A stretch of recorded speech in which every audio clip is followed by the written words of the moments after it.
Yes, guys, welcome to the Fantasy Football Fix Game Week 9 live stream. My name is FPL Nacho, and I am here to hopefully deliver some FPL knowledge that is going to help you ahead of the Game Week 9 deadline. Now, of course, we have it as a Saturday deadline, 11 a.m. UK time, so we still have time to plan and prepare our team. So this is the perfect place to be if you still have any FPL headaches going into Game Week 9. Please do drop any questions that you have in the live stream chat, and I will be sure to answer them throughout this stream. So first and foremost, if you are new around here, make sure you do hit that subscribe button, and if you are enjoying the stream, make sure you do drop a like. It is massively appreciated. And I can see some regulars already in the chat. Rio, hope you're doing well, and Cheekster, of course, in the chat. Hope you're doing well. I'm doing very well myself personally. It's great to have FPL back. Obviously, we had the international break. We've done some live streams between Game Weeks 8 and obviously Game Weeks 9, but it's really great to be back here on an actual proper stream where we can discuss our plans. We have a lot of information off the back of the press conferences. We can start to really plan our transfers and, importantly, our wildcard teams for those that are currently building them.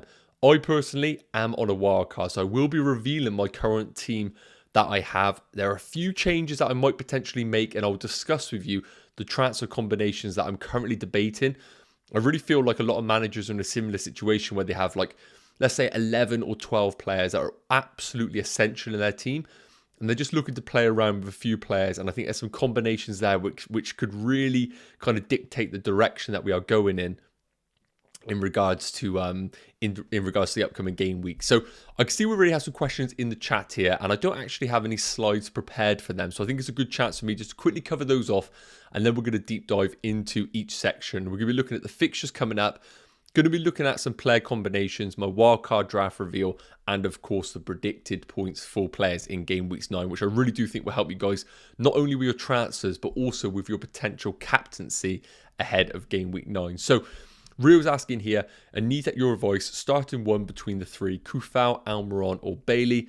Will I bench Mitrovic because of the injury concern? So first and foremost, we don't have any clarification right now whether Mitrovic is ruled out due to injury. I personally am at the opinion that Mitrovic is either going to start or he is not going to feature at all. I think Fulham, they're in a position right now, obviously being relegation candidates, that they can't really afford to just kind of like have Mitrovic come on for the last half an hour. I think they either start him or they completely rest him because they can't take risks with Mitrovic. They don't really have any other alternatives available at the club. So I think firstly, you start Mitrovic either way unless we get information in the coming 24, well, not even 24 hours, let's say 12 and a bit hours about Mitrovic. Now, of the three that we're discussing right now, we know that Aston Villa, and it's worth noting the fixtures that they have, Aston Villa away against Leeds. Aston Villa have injuries in their team to both Digne and Matty Cash. That could influence them from an attacking perspective, we know that. West Ham have a fantastic home fixture against, let me just get that one up there a minute. West Ham have a fantastic home fixture against Wolves. We know Wolves are pretty poor offensively, so I think that's a really good defensive fixture for them. And we know Almiron with Newcastle are away against Fulham. So I personally probably would look to start, of those three, I probably wouldn't start Bailey. I'm not too confident on Aston Villa from an offensive perspective. I probably would look to start Kufal of the three. I think West Ham have been really good in underlying stats defensively. So I think Kufal would be of the three. I understand people might be tempted by Almiron, but I think there is potential rotation there in that Newcastle front three. I don't think I could confidently sit here and say exactly which front three they will be going for there. And Tom's put a really good question here from FPL Executive over on Twitter asking, Martinelli to Sinistera differential in the making. So this is a really interesting question because it has a few sort of dynamics that we need to consider. First and foremost, Martinelli, if you owned him from game week 1 onwards, he is now valued at 6.6 million. So if you were to sell Martinelli at 6.3, you need to basically make sure that you don't want to own him long term, because if you sell him this game week for Sinistera and then you think to yourself the following game week, oh, I really want Martinelli back, you're going to have to pay a premium effectively at 6.6 million to bring him back in. And realistically, you're probably not going to have the funds available to do so. So once you kind of sell Martinelli, that's probably it, unless you are wildcard and later down the line. Otherwise, I don't really think you can get him back into your team. For me, I think Martinelli is a season keeper, or at least until Arsenal's expected goals reduce from an attacking perspective, or if just Martinelli loses his place. But because Smith Rowe is effectively ruled out for quite a while now off the back of surgery, I think Martinelli's place is absolutely locked in. Arsenal currently have the second best expected goals of any team in the league. Yes, the fixtures coming up for Arsenal are a little bit trickier, and it's worth noting with Arsenal, they are blanking in game week 12, whereas Leeds have a fixture away against Leicester, which I think is a decent fixture to have. So my thought process is this. Martinelli I would hold, and I would try and bench him in game week 12, because then after that they have Southampton and Nottingham Forest. I like Sinisterra as a differential. A few stats here. He's only played 180 minutes of league football, which is ridiculous, but he's had 2 shots per 90. This is what he's averaging. 2 shots per 90 minutes, 0.36 expected goals per 90. That's decent underlying stats. And he's currently posting 6.61 expected FPL returns per 90. So some really good underlying stats for a player priced at 6.5 million. And the Leeds fixtures coming up are not bad at all. Villa at home, Palace away, Arsenal at home, Leicester away, Fulham at home in the next 5 game weeks. So really, really favourable attacking fixtures for Sinisterra and Leeds in general. So as I mentioned, my advice would be this. I would not be rushing to sell Martinelli even though he blanks in game week 12. The injury to Smith Rowe just kind of means Martinelli's game time's even more secure. But I think if you want to go differential, you're worried about the blank in game week 12 and you don't really fancy Arsenal against Liverpool in game week 10, then I think moving to Sinisterra is a nice sideways move, but you have to be confident you're not going to want Martinelli back to pay that premium price. And Tor saying, great question in regards to Martinelli or not your tempted. Hopefully that did help you out there. And you're right, goalkeepers. I think that's a really good point. We will be coming on to goalkeepers a little bit later on in the stream, so don't worry about that one. So great to see some questions in the chat here, guys. Obviously, I'm going to be coming back to those, but I just wanted to start putting a screen up so you can check out the upcoming fixtures and we can touch on defensive teams and attacking teams and the top players that I would target from each team. Because, of course, when we are building a wildcard draft, I do think fixtures are an important factor for us to consider. Yes, we've got the underlying data for players and teams and we can build conclusions from it, but we need to understand that certain teams have had an incredibly tough start to the season and fixtures are starting to turn for them. An example of that would be Leicester. While they have been woeful defensively, one would argue that the fixtures have been tricky for them, coming into a good spell, and I think fixtures for a consideration have to be considered. That's terrible grammar there, but they need to be considered coming up. So let's get the fixtures on screen for you guys now.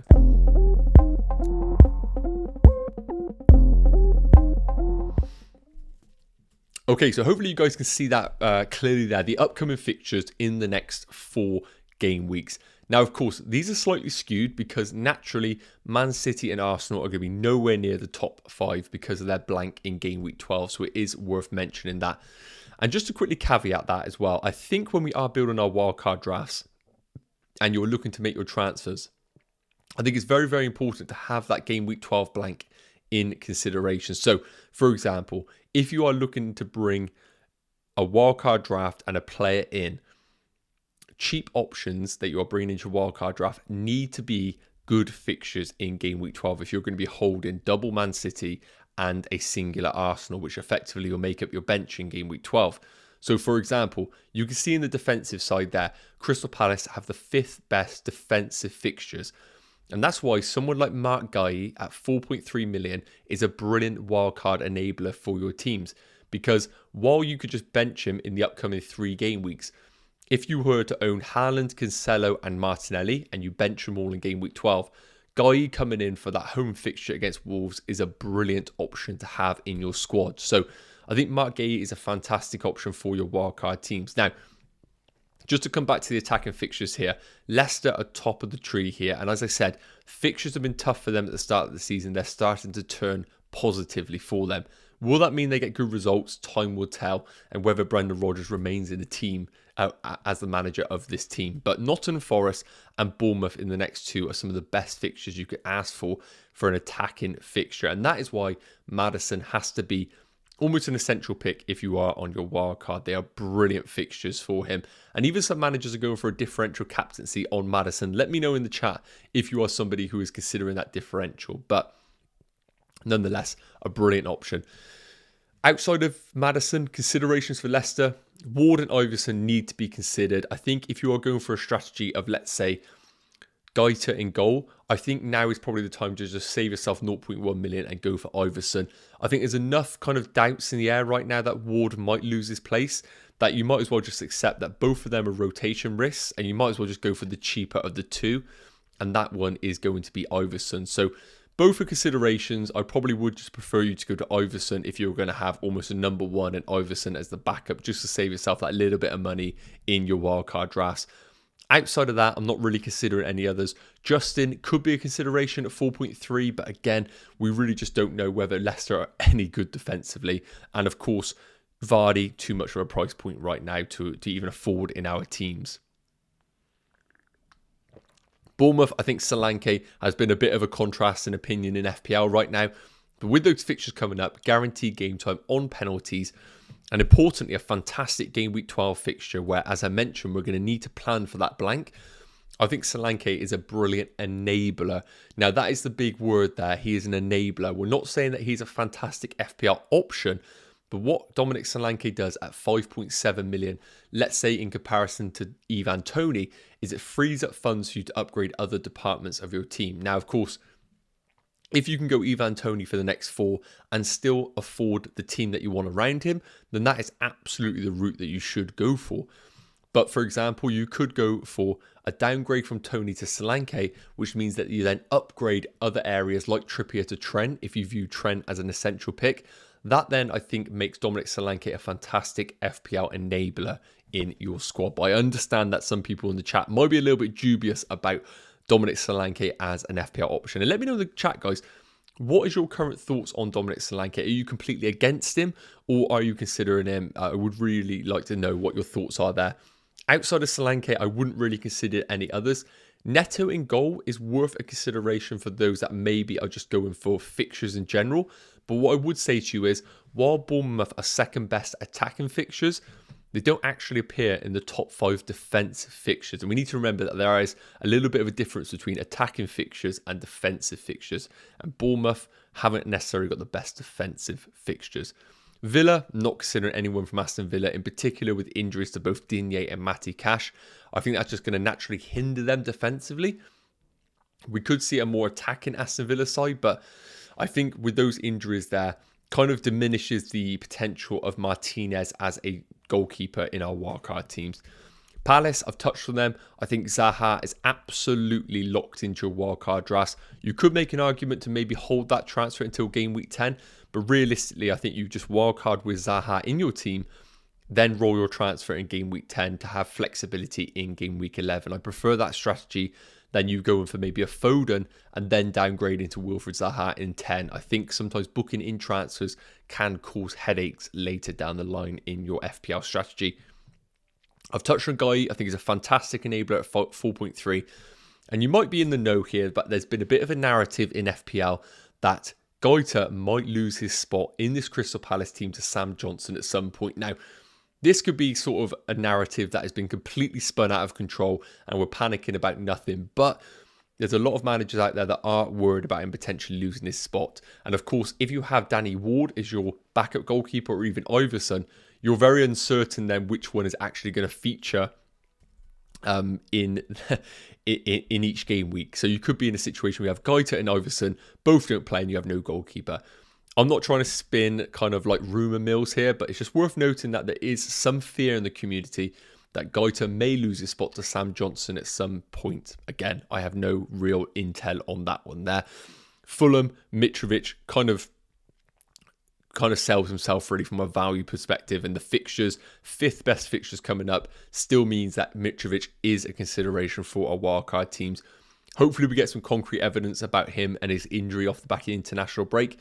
I personally have him in my wildcard draft. Spoiler alert there. Defensively, there are a few teams we need to consider. West Ham, I think, have enablers that we can consider. Zuma, if you kind of rule out the personal actual life of him and you kind of put that to one side and you think FPL focus, I think is a good enabler for our teams alongside Kufel. And I think Fabianski is a goalkeeper we need to consider as well. West Ham have been torrid so far in this league in terms of results, but defensively, they have actually posted some decent underlying stats. You won't be able to see this right now, but I just want to read out some underlying stats for you here in regards to them as a team, because I think the narrative is always that West Ham have been awful so far, but I think they've been a little bit unlucky. Now, defensively, if we talk about expected goals conceded, West Ham, in the 7 fixtures that they've had, currently have an expected goals conceded of 7.61, which is currently the 8th best of all teams, better than Chelsea, Man United, Southampton, and importantly better than Newcastle. And a lot of us have been jumping in on double Newcastle defence in both Pope and Trippier, but West Ham have actually posted a better expected goals conceded than Newcastle. So worth noting that I do think Fabianski is a goalkeeper option for us. Southampton, I can't really get aboard really. I think Bazunu is an option, but he is a little bit suspect in goal himself. And we've touched on Crystal Palace there. So I'm going to leave that on screen for you guys there just to check it out.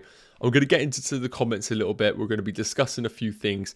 And then we will come up to talk about some player combinations that I think is worth considering for our wildcard drafts. And again, Tor, you mentioned about goalkeepers and 5 million and below, and I absolutely do think that Fabianski is a good option if you have that fund available to you. At 5 million or less, it's worth noting that at 5 million, our predicted points have Jose Sa as the best option with 31.9 predicted points.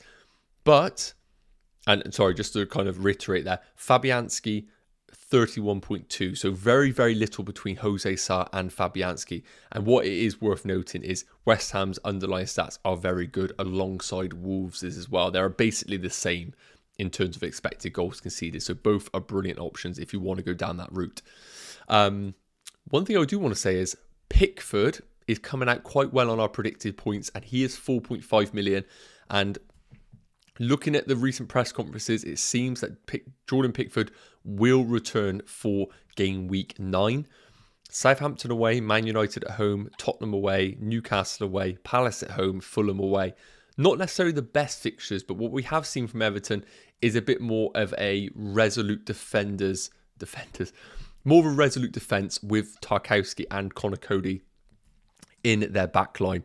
And when we talk about expected goals conceded, Everton are currently, I think, about 8th worst, and they've got a 9.7 expected goals conceded over 7 fixtures. So it's not the best, but not the worst either. So hope that helped you out there. And again, guys, if you do enjoy content, make sure you do drop a like.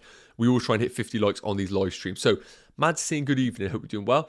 On a wildcard, 1 to 4.5 million goalkeeper. I think the choice is hard. And I agree. Goalkeepers for wildcard in game week 9 is proven to be almost the toughest decision for us. And I'm in that spot as well. I've been long-term and rare, but I'm thinking on Pickford, a good choice. Everton have a good run from game week 13 until the World Cup. Yes, so I really do think with goalkeepers that the ceiling for them is very different to any other position. Basically, with goalkeepers, you're either getting a 2-pointer, you're getting a 6-pointer, or you're getting an absolute monster haul of a penalty save. So what I want to talk about quickly here is in regards to goalkeepers. Now, based on predicted points between now and the World Cup, I'm just going to read you the top 5. And that is going to be Nick Pope number 1, Alisson number 2, Pickford number 3, Jose Sa number 4, and Sanchez number 5. So obviously that is something worth considering there for you. Now, what I want to quickly discuss here is, and if I can get it up on my personal screen, we can talk about it in a little bit more detail, is going to be, I just need to find it. I do apologize for this.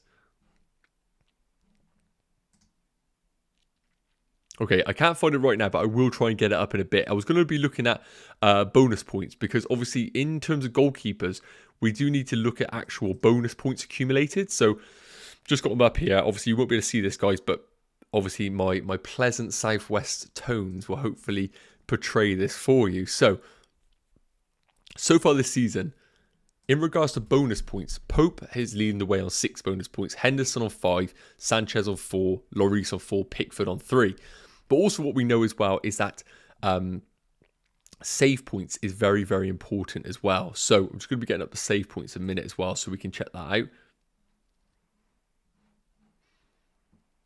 Yeah, we'll come back to that one because I can tell I'm scrambling a little bit here and I want to try and get the save points up on screen, but I can't get them right now, but we will get them up. But anyway, what I'm trying to say is goalkeepers is very, very different because they accumulate points very, very differently. Now, I do like Pickford because what we are seeing right now is a better Everton team in terms of they actually just try and grind out results. They don't try and just go for, a Bielsa Leeds. They are trying to just win games scrappy with Connor Cody and Tarkowski in their defence. So I really do like Pickford. And based on our predicted points, he is the best goalkeeper at 4.5 million. Raya is posting okay underlying stats, but it is worth mentioning that Brentford, from a defensive perspective, in terms of underlying stats, haven't necessarily been the most impressive. So that's something that I am a little bit worried about. In terms of expected goals conceded, they are currently posting 9.91 in 7 fixtures, which is basically like the 7th worst. So they're not showing the sort of defensive numbers that they were last season, it is worth noting. So Pickford, I think, is a fantastic pick and someone that I am considering in my wildcard team.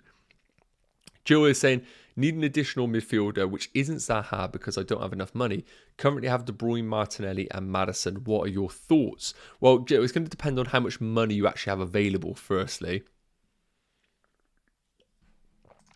But in terms of predicted points for midfielders, I think players that you need to consider right now, I'm assuming that you have obviously not enough money, as you said, to go for Zaha. So we're looking at players basically under 7 million until the World Cup, which I absolutely appreciate. So I think Harvey Barnes is an option that we need to consider. Again, I think he's a little bit of a rotation risk in this Leicester team. Another player that I do like is both Harrison and Sinisterra at Leeds. Leeds' fixtures between now and the World Cup are fantastic. So I think going for, I would say Sinisterra is probably the one that I would like you to go for as a bit of a punt. The numbers are good, even though they're small sample sizes. So Sinisterra is the one that I would consider if you need to go a little bit differential. And Amir saying Salah captain. We're going to cover that in a minute.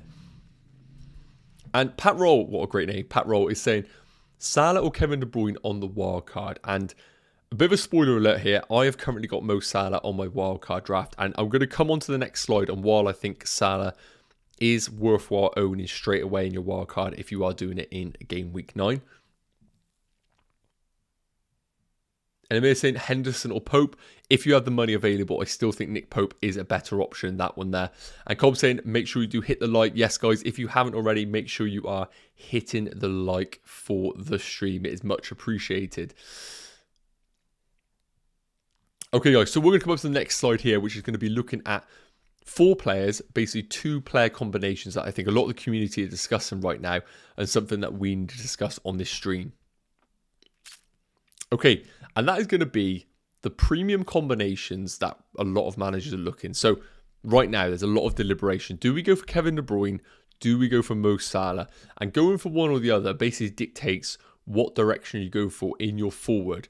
If you go for Mo Salah, you're probably not going to have the funds available to go for Ivan Toney. Therefore, you're going for Solanke.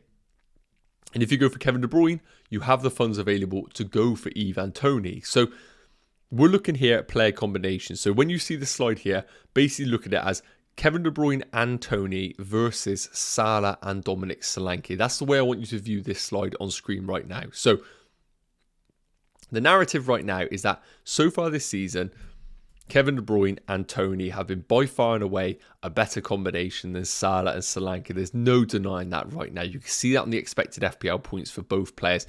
Toney in particular has been an unbelievable FPL option so far. 41.16 expected FPL points and an expected goals of 3.35 is better than De Bruyne. It's better than Salah. And what I love about Ivan Toney as well is how well-rounded he is as an FPL option. 1.93 expected assists alongside his expected goals of 3.35 is absolutely ridiculous. So there's absolutely no denying that Ivan Toney is an amazing FPL option if you can afford him. But I think, again, it comes down to what combination do you want to go for on your wildcard draft. So next 3 game weeks, we have Kevin De Bruyne to score 18.4 points. Mo Salah to score 16.4. So there's a bit of a narrative right now in the community that going for Kevin De Bruyne in your wildcard gets you the short-term returns. And we know that he blanks in game week 12. So then what we do is move from Kevin De Bruyne to Mo Salah in game week 12 and then hold Mo Salah from game week 12 until the World Cup. I absolutely agree that that is a strategy that can pay dividends 100%. The one thing I don't think a lot of managers are considering is two things. One, the money in the bank that you're going to need to hold between now and game week 12 for you to upgrade Kevin De Bruyne to Mo Salah. And secondly, how people perceive free transfers and how important free transfers are. So if you don't have the money in the bank to upgrade Kevin De Bruyne to Salah in a straight swap, then you're effectively going to need 2 free transfers for you to downgrade a player like Ivan Toney to Dominic Solanke for you then to upgrade Kevin De Bruyne to Salah. So I think a lot of managers are eventually going to come back to a combination of Salah and Solanke in game week 12 because Bournemouth have a fantastic fixture at home to Southampton in game week 12. Toney, for example, in game week 12 plays Chelsea at home. So I think short term in the next 3, Kevin De Bruyne and Toney are brilliant options, but I think all the community are eventually going to move towards a combination of Salah and Solanke in game week 12. You get Salah to the World Cup and you get Solanke's brilliant home fixture against Southampton. So I think the big question mark right now is, do we go for that, KDB and Toney for the next 3? Then we jump to Salah and Solanke in game week 12 until the World Cup? Or do you just go early doors on Salah and Solanke and accept what will be over the short term? And the Salah-Solanke combination is the one that I personally am opting for. And there's a few reasons behind it. Firstly, over the next 3 game weeks, as I mentioned, there's not a huge difference between the returns that we're projecting for both Kevin De Bruyne and Mo Salah. There's about just under 2 points in it. And when we actually value what a free transfer is worth, I don't think that those 2 points are worth you having Kevin De Bruyne for in the next 3 and then moving to Mo Salah. I think having Mo Salah early doors and then having the flexibility to focus on the rest of your team is going to be way more powerful, because what's going to happen is in game week 12, all the managers are going to think to themselves, now I need to get to Mo Salah, and you're going to be sitting pretty on Mo Salah already. Yes, you might be 2 points behind necessarily what KDB returned for the other managers and owners, but I think having Salah in your team is just going to avoid that headache later down the line, which you inevitably are going to have when that blank arrives for Kevin De Bruyne in game week 12. And as I said, with Solanke, we need to remember that the fixtures have been not the best for Bournemouth coming up. And while we're not saying that Solanke is going to absolutely bang in the next 5 game weeks, I do think that the fixtures are there for ever a time for him to do well. It is going to be over the next few game weeks. So, as I said, guys, I personally think Salah from the off is the best move to make. Yes, you might be sacrificing a few points in the short term, but I just think it is worthwhile because you're going to want him in game week 12 and you're just saving yourself a free transfer later down the line. If you can do Salah plus Toney, I think that's the perfect combination if you have the money in the bank, because then what you can do is downgrade Toney to Dominic Solanke in game week 12 if you wanted to get yourself that favourable fixture in game week 12 onwards for Solanke. Brentford, after game week 12, it's worth noting, have Villa away, then Wolves at home. So not necessarily the most attractive fixtures after Chelsea at home in game week 12. So let me know your thoughts in the comments, guys. What kind of combinations are you going for in your wildcard? Spoiler alert, I am going for the Salah and Solanke route as we speak. So Eric's saying, if Solanke's main purpose is to be an enabler, wouldn't it be better off going for a 4.5 million player as our third striker? That's an additional 1.2 million we can spend elsewhere. And that's a brilliant point, Eric, there. It's a really, really good point there in terms of going for a 4.5 player like Greenwood at Leeds. Basically just dead end your team and then going forward with an additional 1.2 to spend elsewhere. Now, Eric, the big problem with this strategy right now is, do you have Man City and Arsenal players? If you do, then this is going to be your issue coming up, which will happen to a lot of managers. You're going to have a 4.5 million forward in Greenwood of Leeds who doesn't play at all. We're going to get to game week 12 and you're going to have, let's say, 2 Man City players, an Arsenal player, and you're not going to want to sell them because you've accumulated loads of value in them, like Haaland, for example, like Martinelli. So you're going to get to game week 12 and you're going to need to field all of your players outside of the Man City Arsenal, which is going to include Leeds' Greenwood. Now, being at 4.5 million, I don't think you're going to get to game week 12 and have loads of money in the bank to upgrade Greenwood. So you're basically going to have 10 players. You're going to be in a position where Greenwood, the only player that you can go to from Greenwood up is going to be Solanke that you can realistically afford. So then you're just effectively getting to the same team that everybody had 3 weeks ago. So you need to consider game week 12 because otherwise you're going to have by default 10 players unless you sell your Man City or Arsenal players. And I really don't recommend that strategy. I think if you can just bench them in game week 12 because of the team value that you've accumulated in them, it is the best strategy. But Eric, let me know what your thoughts are in the chat.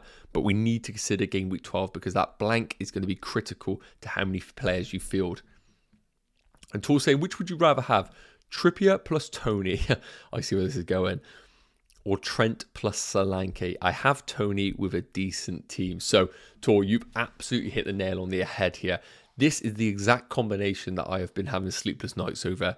It is it's a very, very difficult one to come to a conclusion to because the reason being is this. Trippier plus Tony, on paper, I believe most managers are going to feel is the better option because Solanke naturally just has a real negative feel about it. And Trent right now has tricky fixtures coming up. The Brighton home game is fantastic, but then we have Arsenal and Man City. And I think both of those are not necessarily clean sheets for Trent. So straight away you're thinking to yourself, why would I have Trent when I don't really foresee returns in that period? So I think it's all about what kind of strategy you want to go for. So Trippier in the upcoming fixtures has decent fixtures. Fulham away, which I think is tricky from a defensive perspective. Then Brentford at home, I think that's good. Man United away, tricky. Then Everton, then Spurs, then Villa. So game week 12, as we said, is going to be a blank. It has a brilliant fixture for Trippier at home to Everton. Tony, on the other hand, has a tricky home fixture against Chelsea, but stranger things have happened, obviously.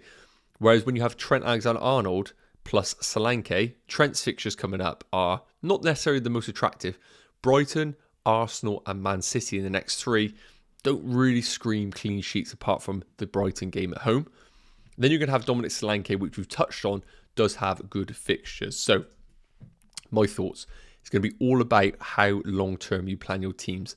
I personally view Trent Alexander-Arnold from game week 12 onwards as one of the best defensive players to own in the game.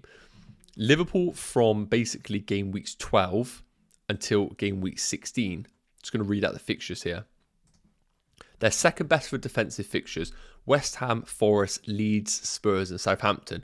Now, the one thing I will say to you is this. I think that it is going to be quite difficult, potentially, for you to get to game week 12 and then have 2 free transfers available and the perfect funds for you to downgrade Tony to Solanke to then upgrade a defender to Trent. Sorry, I had a bit of a brain fog there because the difference between Trippier and Trent is probably going to be exceeding 2 million. And then obviously the difference between Dominic Solanke and Tony is less than 2 million. So you're going to need money in the bank for you to get to Trent. Therefore, you're going to need almost a mini wildcard in your side. And again, it's all about how valuable you treat these Liverpool assets. We need to remember that Trent is still a fantastic FPL option. Underlying stats are still okay for him. And the return of Matip and Thiago, I think, are going to be massive for them as a defensive unit. So I view Liverpool as a long-term hold in the wildcard team.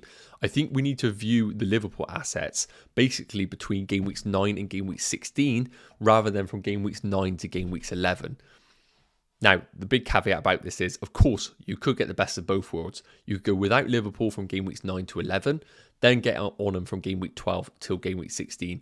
If you think you could plan your team well enough for that period, then absolutely roll with that strategy of no Liverpool and then Liverpool in game week 12. But I personally am just seeing inevitable transfers that managers are going to need to make, which you could just do in game week 9, not necessarily get the biggest returns, but then capitalise on when all other managers are going for them in game week 12, you can look to upgrade other areas of your team and go with the flow on the fixtures. So let me know what your thoughts are there.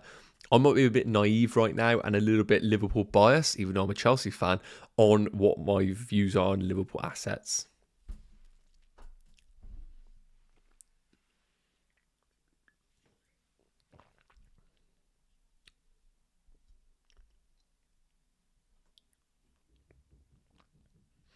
Just reading the comments, guys. Apologies. I'm just trying to catch up with any that are worthwhile while we're on the screen.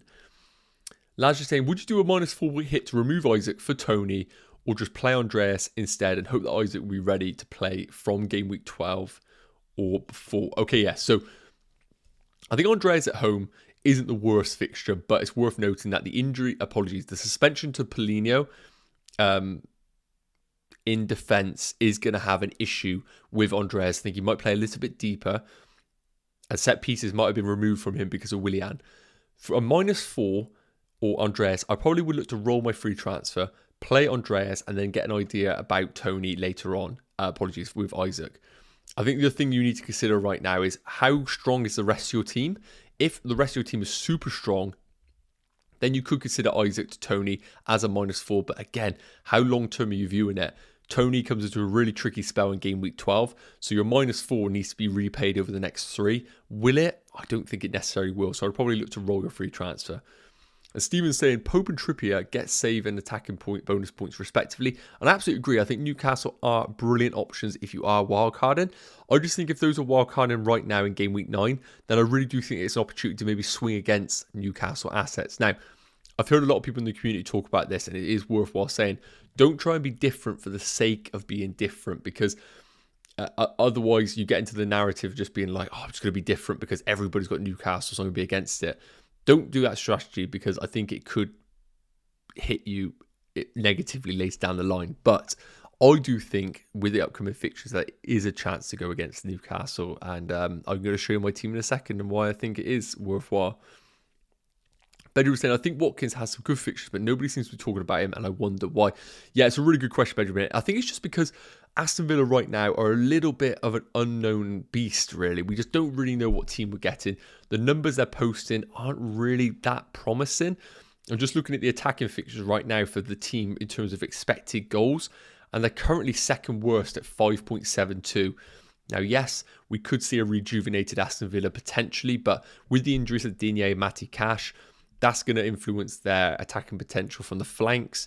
We really don't know what formation Gerrard plays. He might be forced into a certain formation when they're absent. And I want to know how that does affect Watkins. So for now, Watkins isn't a consideration for me. That's not to say he might not do well, because I agree the fixtures are very good for him. I don't like going with Mitro plus Tony and Trippier because of the fixture class in game week 9 and 10. Any ideas to deal with this? Thinking of dropping Trippier? Yeah, we're always going to get fixture clashes. This is the big problem with FPL sometimes. Sometimes you have to accept that you're just praying for almost a scored goals galore, really. So in that situation, you want Trippier to score a free kick and you want goals from Mitrovic and Tony, for example. I wouldn't necessarily make transfers just because of one game week in isolation. The 3 players that you mentioned there over the next 5 have brilliant fixtures. And I think you just accept that for one of those game weeks of the 5, you might be in a bit of a situation where the points returns are lower than other situations. But then you need to remember that you might recoup those points in future game weeks when you have that combination of the 3. So I wouldn't be rushing players out just because in that one game week in isolation, they play against one another. And Joseph saying, Mitrovic and Gibbs White injury news, anybody? Yeah, Joseph, I don't know the exact news right now on Mitrovic, but what it sounds like is, you know, there's been nothing ruled out. He hasn't been ruled out of the game, which is obviously promising. And Browse in his Sinistera time, baby. Yeah, I think he's an excellent alternative for managers. And Trobic is saying, I'm so broke compared to most FPL managers, 99.9. Yeah, I can absolutely relate. I've had periods like that where I haven't jumped on the right players and accumulated points. And again, guys, if you are enjoying the stream, please do drop a like on it. It is much appreciated. Okay, guys, so I see we have a few more comments to cover off. So what we're going to do right now is we're going to jump into my current wildcard draft. We're about over half an hour into this stream and I haven't even showed you guys my wildcard team. So let's get involved in this. It's worth noting, I'm going to read out some essential players that have effectively been in every single one of my drafts. And then we can touch on the 3 or 4 spots that are still up to debate. I'll tell you about the current considerations right now. And we can touch on some really important parts on this team. Okay, guys. So this is how my current wildcard draft is looking. I've got 0.3 million in the bank. And I'm going to read through the players that I view essential in my wildcard team. It might not be essential to you, but they're essential players to me in the way that I am building my draft. So those players include Cancelo, Reece James and Nico Williams from a defensive perspective, The midfield 5 I have not changed in any of my wildcard drafts. So Maddison, Martinelli, because I've owned Martinelli since game week 1. Salah, Zaha and Andreas Pereira have all been locked into every single one of my drafts. Now, we've touched on Mo Salah quite a bit in this live stream, so I don't want to go too much detail. But for me, I know that I'm going to want Mo Salah in game week 12. Do I think Kevin De Bruyne will outscore Mo Salah in the next 3 game weeks? Yes, I do.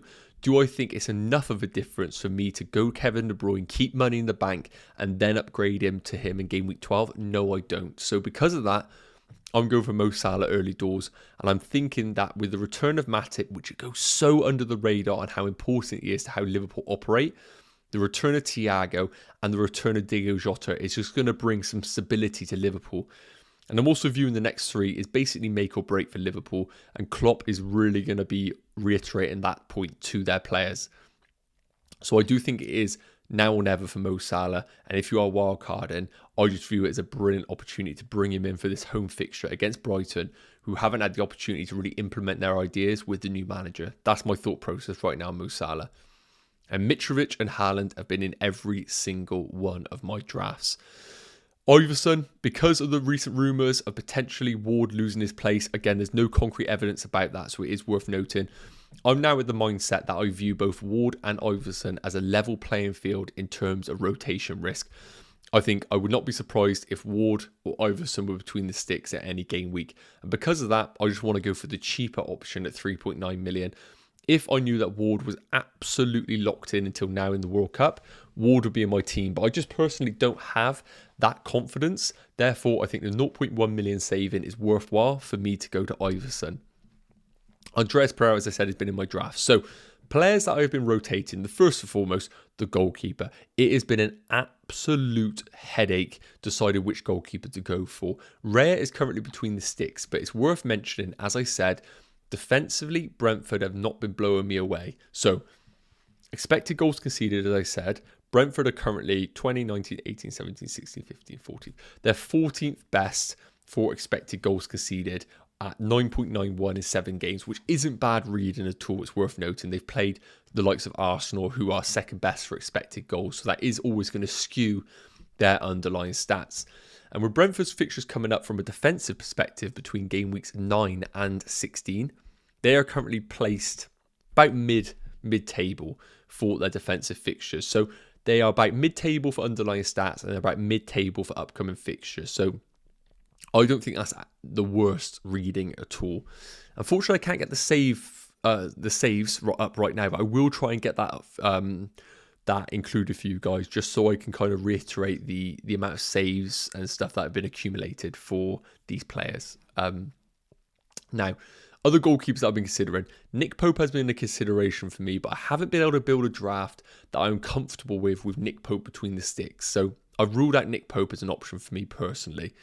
Rest of the players that I've been considering right now, I think Pickford is now a consideration now that he's been ruled available effectively. And as I said, at 4.5 million, he is predicted to score the most points of any 4.5 million goalkeeper. Now, in terms of the stats for Everton, in terms of expected goals conceded, they are posting pretty similar numbers to Brentford. So we can basically view those two teams as the same, really. And the fixtures coming up for them defensively are pretty much similar to Brentford as well. So we're seeing both Raya and Pickford very, very similar in terms of players, effectively. Apologies, in terms of defensive teams. Other players I've considered, the Ward-Iverson combination, but I've ruled that one out because Leicester defensively are just so woeful. And we've seen it each and every game week. Those 4 points that you just are losing out each and every week do accumulate. And I think that could be a big factor between now and the World Cup. So Raya, Pickford, Guaita are options that I am considering. The rumours about Guaita is the one thing that is putting me off. But again, there's no concrete evidence that Guaita will necessarily get rotated. Now, other combinations in my team that I've been deliberating right now, as a lot of people were saying, Trent plus Solanke for the same price or less, I could turn that into Trippier and Ivan Toney, which I absolutely agree are fantastic options. Ivan Toney over the next 3, I highly anticipate he will outscore Solanke. And over the next 3, I don't necessarily think that Trippier might not outscore Alexander-Arnold. based on our projections, it's worth noting for defenders, we currently have over the next 3 game weeks, it's worth noting, Alexander-Arnold to score 11.7 points and Trippier to score, let me just get that up for us a minute, 8.7. Now, basically because of that, defensively, we view Man United away as a tricky fixture, and we also view Fulham away as quite a tricky fixture at Craven Cottage. They posted good underlying stats in the 3 fixtures that they've had there, and I don't think that's going to be a run-of-the-mill clean sheet for Trippier owners. So then we come back to his attacking potential, which we know is there.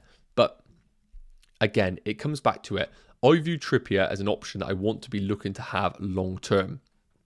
And because of this, I think having Trent Alexander-Arnold in my team from now until the World Cup means that I'm saving myself an inevitable transfer in game week 12.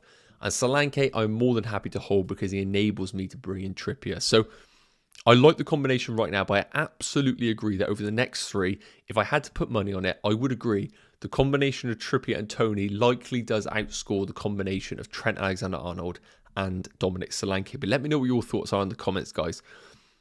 Last up, the likes of Guy is a consideration in and out. I've touched on the likes of Zuma at West Ham. I think West Ham defensively are good. The fixtures are good. I think ownership in them is worthwhile considering. But right now, I've just got Guy in because of that brilliant home fixture that they have in game week 12, which I think, again, we need to consider for our options. They're at home against Wolves, whereas Zuma would be away against Liverpool. So again, I'm just prioritising game week 12 a little bit more. And I think Mark Gay in game week 12 is a brilliant, cheap enabler for our squad. So let me know what your thoughts are in the chat, guys. For me, the big question mark in my team is going to be the goalkeeper. I've got 4.8 million to spend, but the rest of the outfield players, I'm feeling pretty confident that I'm going to roll with these players. Let me know what your thoughts are, guys, and of course, what wildcard team you are going with. This team is predicted to score 56 points in game week 9, and long term, I don't have the numbers on me, but I can check them out. Just checking out the comments, guys.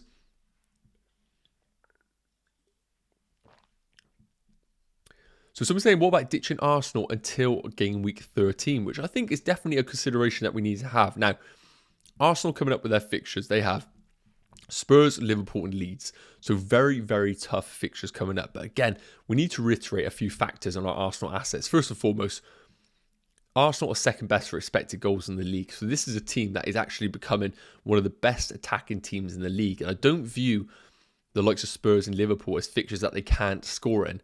And the second thing is the team value that you've accumulated. I'm at the personal opinion that Gabriel Jesus is a player that we don't need anymore until after game week 12, because he's on 4 yellow cards. If in a North London derby, which is always feisty, he picks up his last booking, gets banned in game week 10 against Liverpool, comes back for Leeds, and then is banned blanks in game week 12. That's not a good use of your money. So again, it's a little bit kind of assumptive what might happen, but I can foresee a situation where Gabriel Jesus gets yellow carded against Tottenham in a feisty North London derby, misses game week 10, you have him for Leeds, and then he's blanking again. So Jesus, I think, is worth a sell. I think Martinelli is worth a hold because he's a fantastic option. He doesn't really have any rotation risk now that Smith Rowe is injured after the surgery. And he is just offering such a great entry point into an attacking team who are second best in the league. Yassino saying, can you check Southampton strikers, please? Yeah, so Southampton strikers I'm not really that interested in. Now, in terms of Southampton from an attacking perspective as a team, they're currently posting, in terms of expected goals, some of the worst, really. I think they're about 5th worst at like 6.66, not the best underlying stats. And when we are actually considering forwards from Southampton, I just don't really view any as options for us to consider. Now, looking at it, we have Che Adams, who is predicted to score 10.3 points in the next 3 game weeks. But again, Che Adams at 6.4 million. I'd much rather you go for a Dominic Solanke, who's cheaper, or try and go up to the likes of Mitrovic. So realistically, I just don't think Southampton options, even though the fixtures aren't too bad, are worth considering for your teams. Recycle Shoes, what a great name. Dude, need help finding a 5.7/6 million midfielder. Should I upgrade there or spend it in defence? James, TA and Cancelo in defence. Any West Ham mids or go for Leeds mids? Yes, so 5.7/6 mil midfielder is going to be difficult for you to afford, who I'm really going to necessarily recommend, because I don't really think there are many options available at that price range. So we're realistically looking at what, 6 million or less, which, to be honest with you, the options are very, very poor, to say the least, at that price range. So look, at 5.7 million, around that price bracket, we're looking at options that I can never really sit here and comfortably tell you are worth considering. We got the likes of Souček, Dewsbury Hall, Declan Rice, all options that I don't really feel comfortable sitting here telling you to bring into your team. So I think it comes back to the question of, are there cash cows in your team that you could potentially downgrade to then upgrade other departments of your midfield? And Cobb saying Kearney or Chalobah could also come in and play the Polinia role, leaving Andreas still playing in the number 10 position. Yeah, that's a great point there, and that's something that we're definitely hoping for those managers that are potentially looking to start Andreas Pereira. That's definitely an absolute ideal situation. And Augustine saying Maddison captaincy differential this game week. And it's worth noting, with this home fixture against Nottingham Forest, Maddison is looking a fantastic differential captaincy option. But I think the big thing right now, we're going to come on to the predicting points in a minute. The ownership of Haaland is going to be monstrous this game week, because he's over 80% ownership. I don't think many FPL managers view Man United as necessarily the most difficult fixture, even though I do think Ten Hag will put a structure in place which is going to restrict Man City in certain areas. So Haaland's effective ownership is going to be huge. But I do think those that are going for Mo Salah is the second best option, because a good home fixture against Brighton. As we've mentioned, he was home early from the international break, so we know he's ready to go. So for me, I personally feel like Salah is the second best captaincy. If you want to go really differential, then yes, I agree, Maddison is an option that we need to consider. Now, I'm not throwing any red flags about, because obviously I don't want to be that guy who is doing that. But I did delve into a little bit of the underlying stats for Maddison to get a bit of an idea on how he was operating so far this season. And I wasn't actually crazy impressed with the numbers that I was reading out. Now, we know that Leicester have had a tough old time so far this season, and the fixtures have been very, very difficult. But he's played 514 minutes, which, you know, quick maths wise, I can't believe I'm doing this right now, because I can't even think off the top of my head what that is. But 6 games so far this season, Christ, I can't believe I had to work that out then. 3 goals is fantastic, but 20 shots is huge shot volume, which is good to see. But the expected goals is only 1.3, and the expected assists is 0.34. And just to put that into perspective, he scored 29 FPL points, but his expected FPL points are 21.85. So there's no denying that Maddison has been a fantastic option so far, and he continues to be a brilliant option. But it's worth noting that he has been considerably overperforming his underlying stats. Now, Nottingham Forest at home, one of the worst defensive teams in the league. I do anticipate Maddison to do well in that game. But I do think the managers might have to just curb their expectations a little bit for Maddison, because I think he's on a little bit of a hot streak right now. Fixtures are turning for the better, so he may kind of, while he might regress in regards to how much he's overperforming, he might actually get a higher XG because of the games that he's playing against easier opposition and the shot volume increasing, which might naturally just mean that while he might not overperform as much, the expected FPL points might actually increase, which means we kind of get to a level mean, which we anticipate to get to eventually. So I think Maddison remains a brilliant option. Yes, I like him as a differential option, but I would have Haaland and Mo Salah above Maddison in terms of my consideration for captaincy.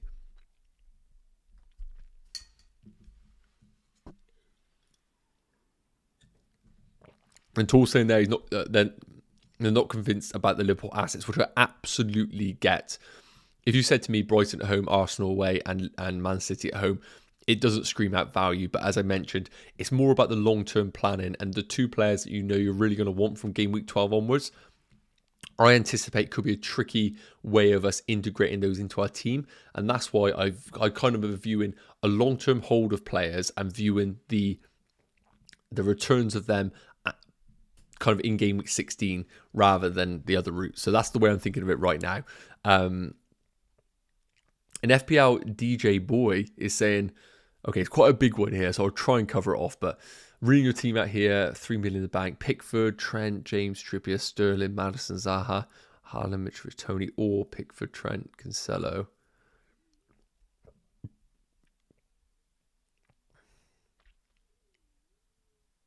I don't really know. I would go for the second option, I think, of those two, personally. Nuclear Atoms, hope you're doing well. Solanke is a rollercoaster of punishment. I'm not keen to get Salah. Is Diaz a viable option this week? And do you think he'll start? Yeah, I think Diaz, we covered this in a previous video. I think he is a brilliant option for us to consider. His underlying stats are pretty much on par with Mo Salah's. And we have to remember he is like 4.5, 5 million cheaper than Mo Salah. I think naturally the return of Diogo Jota is going to be a bit of a worry for Diaz, but it's worth mentioning, I think Diogo Jota is probably seen as a forward, so I almost anticipate Nunez and Jota vying for the centre spot, and then Salah and Diaz operating either side of him. It is going to mean that we are going to see times where Jota will take the game time away from Diaz, but yes, I think Diaz is definitely a consideration. His numbers are looking very, very good and sustainable as well. Instead of Pickford as my goalkeeper at the moment, since Everton's fixtures turned for the better from game week 13, so better act now. Yep, I think that is a good move. The FPL people were saying, for me, it's between Trippier and Solanke. So Nacho, who is predicted to get the most points between the two in the next 5 game weeks? Yeah, really good shout here. So in the next 5 game weeks, so that is up to game week 13, I could tell you that Trippier is predicted to score. Trippier is predicted to score 14.5, Solanke 17.4. So read into that what you will, but Solanke is predicted to score more points than Trippier.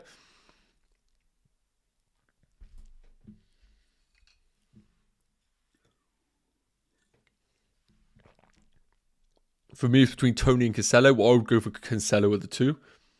I think that's more of a priority right now, but it is worth noting that you need to have a strategy in place for the blank in game week 12. And Lag Deal, I believe it is. I consider playing Ward instead of Pope this game week. I already have Trippier, and I'm not sure Newcastle will manage to hold a clean sheet, but I believe Leicester can manage it this time. Thoughts? Yep. I think there's logic there, and then you know if Ward doesn't play, Iverson will come in, and Pope will be your replacement in your team. The one thing I will say is, when you go for someone like Nick Pope, you know that he has the capacity to accumulate monster hauls because of his save points, although he's not necessarily getting the saves that he was at Burnley.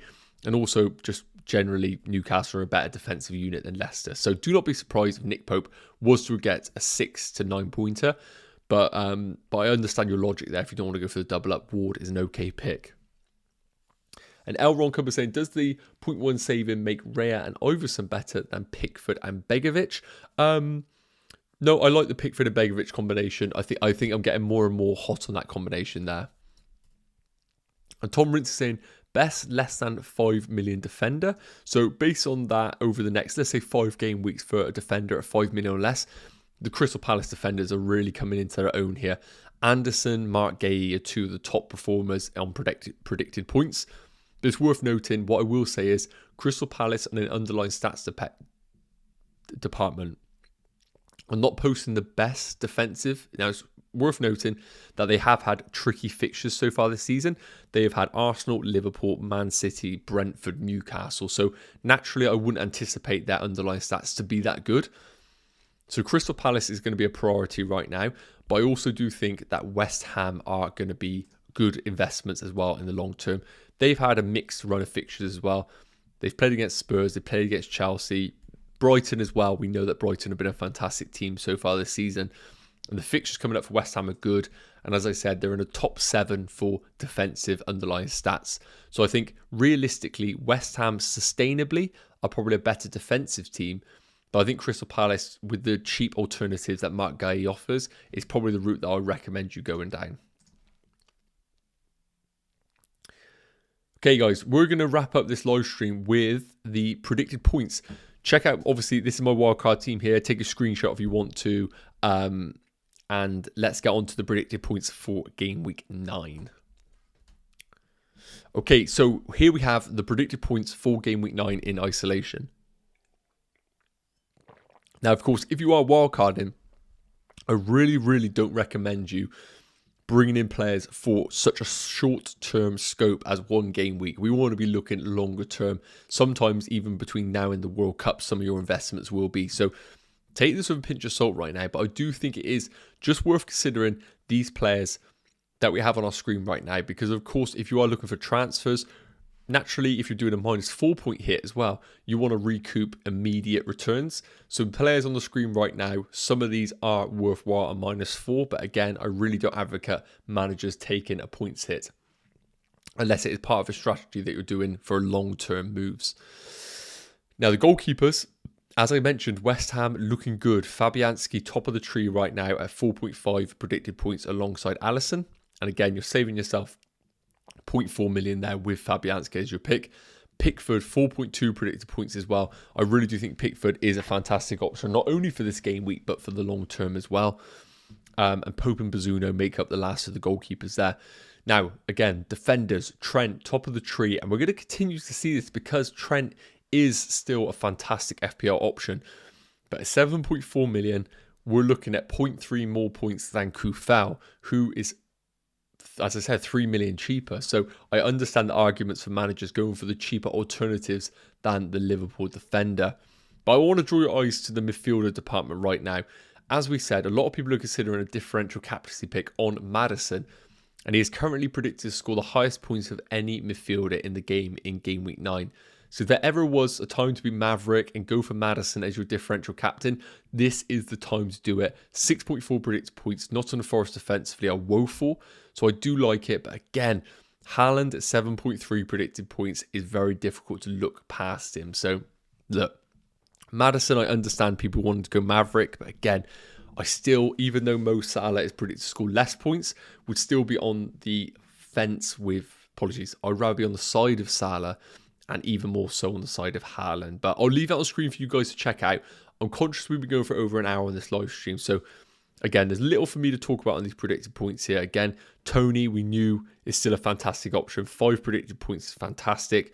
And Leicester, with their great fixture this week, means that the likes of Barnes and Tielemans are coming into their own as FPL options. So we're going to go through the last of the comments here, guys. I really would love it if we can get to 50 likes. So I see we've got 39 right now. If you are tuning in right now and you haven't hit that like button, it's free.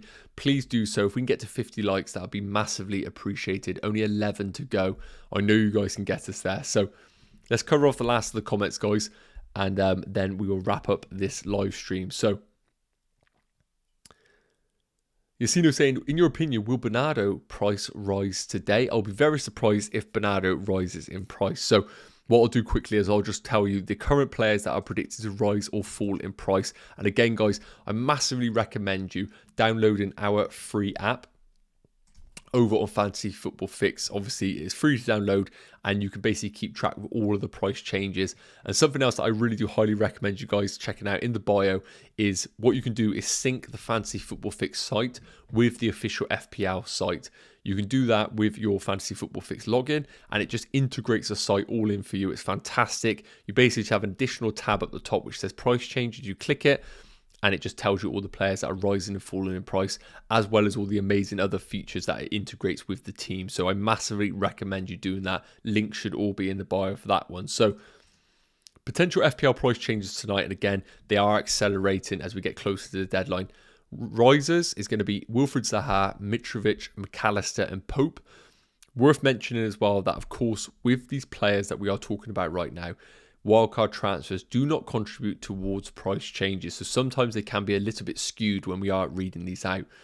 Notable price fallers potentially. Newcastle's Isaac, De Silva of Brentford, Rodrigo of Leeds, and Martial of Manchester United. Now, Bernardo, you mentioned, is at 96% progress. So there's a chance they might, but based on this right now, it looks like you're going to be safe with them rising in price tonight. But again, I highly recommend you checking it out over on fantasyfootballfix.com. It is the best place to check out any potential FPL price changes. Just spilt my coffee all over me. That absolute nightmare there. Right. Nuka Atoms, thoughts on Leeds attackers since their fixtures are looking good from an attacking point of view? Yep, we covered this one off. I think Sinistera is the number one option. Again, really small sample size, but I like what I'm seeing there. The second best is going to go to Harrison. Again, we've seen Rodrigo basically be announced that he is returning from injury. I think that boosts Leeds' options, and I think Rodrigo does become back on the table, but I like the differential of Sinistera. Eric saying, aside from Tony, are there any other Brentford players you see worthy as a semi-cheap differential? I'm debating between them or Leeds. Don't trust the Silva, but maybe Jensen, Mbuemo, or perhaps even Ben Mee. Yeah, so I think if you're going for a Brentford defender, you go for Henry. He offers the attacking potential, way more kind of higher FPL ceiling than the other Brentford defenders. Outside of that, I'm not really big on the other players available right now at Brentford. I think it's Ivan Toney or nobody. In terms of Leeds, as I've touched on, Sinistera, I think there's more explosive assets at Leeds that I would consider. Ferris saying, what if you don't include De Bruyne, Salah to make a 4-7-7-7-8 midfield like Saka, Bowen, and the attack is Haaland, Mitro, Tony? The big problem with this right now is that the structure and the ability for you to dip in and out of kind of premium assets is going to really restrict you here.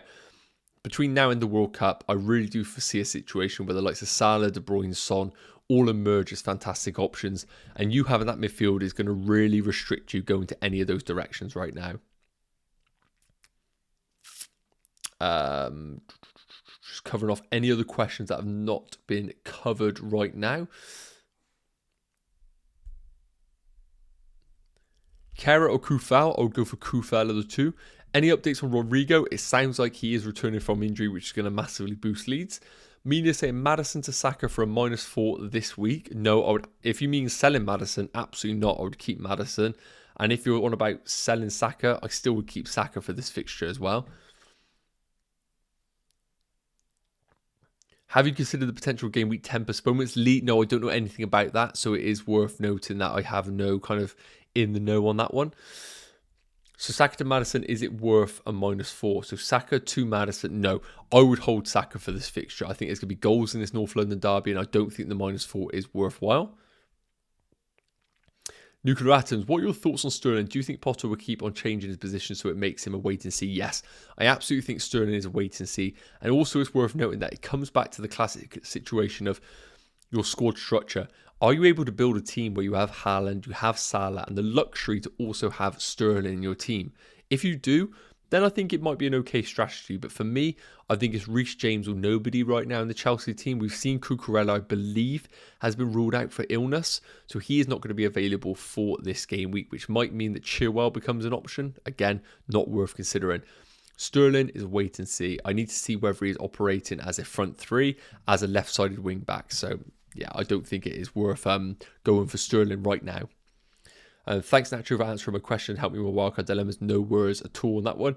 And Yusuf saying, who is better, Barnes or Tielemans? If I had to go for one, I would go for Barnes. I think Tielemans' game time is more secure, but Barnes' FPL ceiling is a lot higher than Tielemans. And BJN saying, just joined.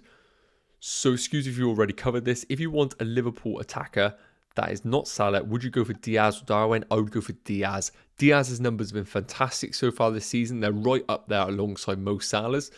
I think Diaz has been one of the standout performers right now in the Liverpool team. So I don't think that Klopp is necessarily just going to easily drop him. So based on that, I think Diaz is the option. I think Darwin Núñez is going to be a rotation risk with Diego Jota.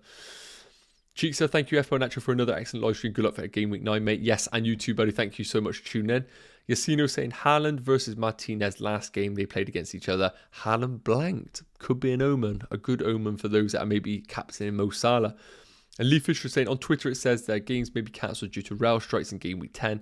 Leicester, Bournemouth, Chelsea, Wolverhampton, Man City, Southampton, and Newcastle, Brentford. Yeah, again, all these sort of things are things that are a little bit worrying, but I don't think right now it's things that we need to kind of make decisions on. I think you just go with the team that you think is best, and if that situation arises, then we deal with it. I don't think it's enough concrete evidence for us to be like, let's not put these players in our team that this could potentially happen. Nuclear Atoms, are you up for any Twitter Spaces soon? Wow, it has been a long time since we've done Twitter Spaces. I kind of remember doing them when we were a bit OGs, weren't we? Doing them originals, doing the Twitter Spaces when no one else is doing them. Absolutely love doing them. If I find time to do it, I absolutely will do. My time's mainly spent on TikTok now. Don't laugh in the back there. It is a good platform to do content on. Yusuf, I have Trippier and Arnold. I need to... I have Trippier and Arnold. I need to put one at the bench this week. Who should I bench? I would say to yourself, have you got a situation where you could bench another individual? If I had to choose one, you absolutely bench Trippier. And David's saying Solanke and Salah or Kane and Billing. I would go for the Solanke and Salah combination. Okay, guys, we are going to wrap it up there. I really do hope that it has been... Lukaku said, I still remember the conversation we had last season on Spaces about Lukaku versus Ronaldo. Got to say you had a howler when you said to me Lukaku scores from multiple different goals. Yeah, that's a good time to end this stream here. Yeah, that was a terrible claim by me, but we all thought Lukaku was going to be okay, I think. I think you actually thought he wasn't, which was a great shout. So we're going to wrap it up there, guys. It's been over an hour, so it's been hopefully a valuable live stream to you guys. So thank you so much for tuning in, guys. Again, if you are new around here and you enjoyed the live stream, please do make sure you are subscribed to the channel. We are dropping daily videos and hopefully they are providing a little bit of value to you guys. It's been great to see different names in the chat, which is always brilliant to see, as well as the regulars. We love to see that. And we'll be back with a Monday video and, of course, back with a Friday stream next week. Have a great game week, guys. Make sure you are downloading the free app in the bio, and of course checking out Fantasy Football Fix. All of the information is in the bio. Thank you so much for tuning in, guys, and I'll see you in the next video. Take care and have a great game week. Cheers.